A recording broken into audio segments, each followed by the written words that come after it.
If you've not been following the latest, you might think, well, nothing new happened. That's wrong. You would be wrong. So if you haven't heard the latest inside skinny, and maybe not, popular opinion by popular people in the baseball industry is that this story, the Shohei Ohtani story, has cast a black mushroom cloud of doom over the sport, and it has overshadowed the traditionally optimistic time of the year that opening day is. A version of that message has been sent out by multiple media outlets, very concerned. People that work in baseball have implied that that is the case, that this thing has been completely overwhelming for baseball. So let us discuss the question, what is your calculation on the Ohtani story and those that believe it is bad for baseball? So I have Spicy Meatball, Piggy, and Big Brother. And we will combine all of these things together, and we'll try not to sleep with the fishes. All right, now, first of all, to the premise in my calculation, I'm very good. I use Maller math. Using my calculation on this Ohtani story, I disagree with the premise that it's bad for baseball. The messaging that has come from the sanctimonious, self-righteous, snobbish baseball scribes, to quote our friend from the Ukraine, is bull pucky. Right? Major League Baseball did everything in its power to hide opening day. They had a soft launch in Korea with two teams on the West Coast, where local time on the West Coast, it was 3 a.m. when the game started. And on the East Coast, 6 a.m. And now on the American version of opening night, they open up against the NCAA men's basketball tournament, the Sweet 16. So I push back on those that say that the Ohtani story was bad. No, I consider this scandal guerrilla marketing, as this story is the size of a gorilla. You've got Ohtani claiming that he's a victim. His interpreter stole $4.5 million. Hello, from his bank account to pay a bookmaker, and he knew nothing about it. So there's a couple new revelations that came across my radar here. I read that Shohei Ohtani's name appeared on not 1, not 2, not 3, not 4, not 5, not 6, not 7, not 8, but 9 wire transfers for $500,000 each.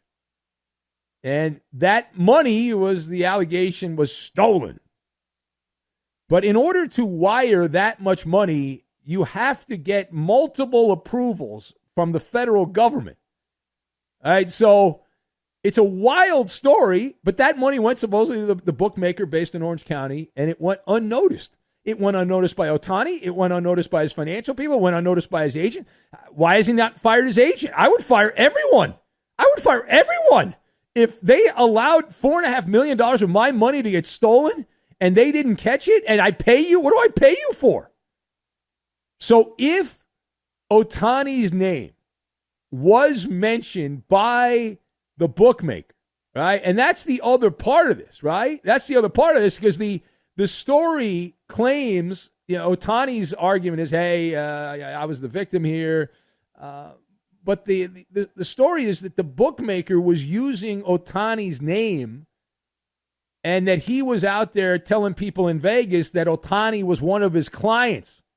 So if Ohtani's name was mentioned as a client by the bookmaker, how does this change the story? Ohtani said he never bet on baseball and all that. Well, it certainly gets your attention. It's kind of like having acid reflux and then eating a spicy meatball.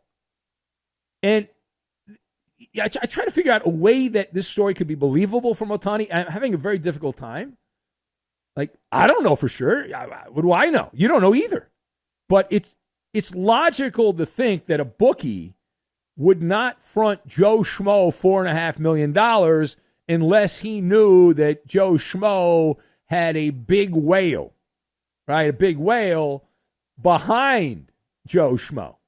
And the $4.5 million's a lot. I was texting a friend of mine who works in the baseball world, who pointed out that Ohtani made, I think the number was like $70 million or something based on his revenue from Japan, advertising and marketing and all that. So it's still $4.5 million.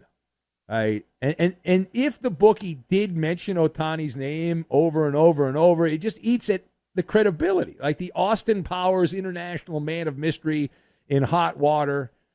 Get your popcorn ready, right? All right, now, page 2. Speaking of baseball, as opening day is upon us, catcher Will Smith, the Fresh Prince of Chavez Ravine, and the Doyers agreed to a 10-year, $140 million contract extension. Now, Smith turns 29. He's a catcher. He turns 29 on Friday. He would have been a free agent following the 2025 season, so now he is locked up through the year 2033. What is your takeaway from the Doyers giving a 10-year contract to Will Smith, the Fresh Prince of the catching position? So the obvious takeaway, and the only proper takeaway, is L.A. is living high on the piggy. That forget the choicest cut of meat, they're eating the entire hog. The Dodgers are getting so much money from Japan. They don't even care about the American media or media coverage. They're just making their money from Japan. They are drunk on sake. They are bathing in bathtubs filled with rice wine right now. Right? The Dodgers have committed more than $1.3 billion in future salaries this winter. Right? And Will Smith, there is zero chance he plays catcher for the next 10 years. He is going to have to go to third base or some other position. He's not going to be a catcher. And there's about $50 million, we are told, deferred.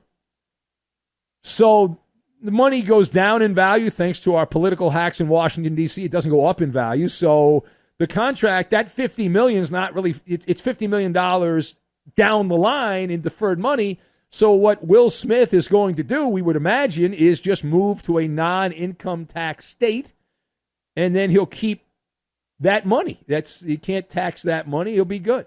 He'll be good to go. All right, final thought. I want to go back to Ohtani, not the gambling stuff, but the Halos this week honored Shohei Ohtani. They had a preseason. They called it the Freeway Series in Southern California. And it used to be a big deal, but now they play during the regular season, so it's not really that big a deal, but they still do it anyway because they can sell tickets. So the Dodgers and Angels play, and the Halos honored Shohei Ohtani in Anaheim. They aired a video tribute on the Jumbotron as he came to the plate.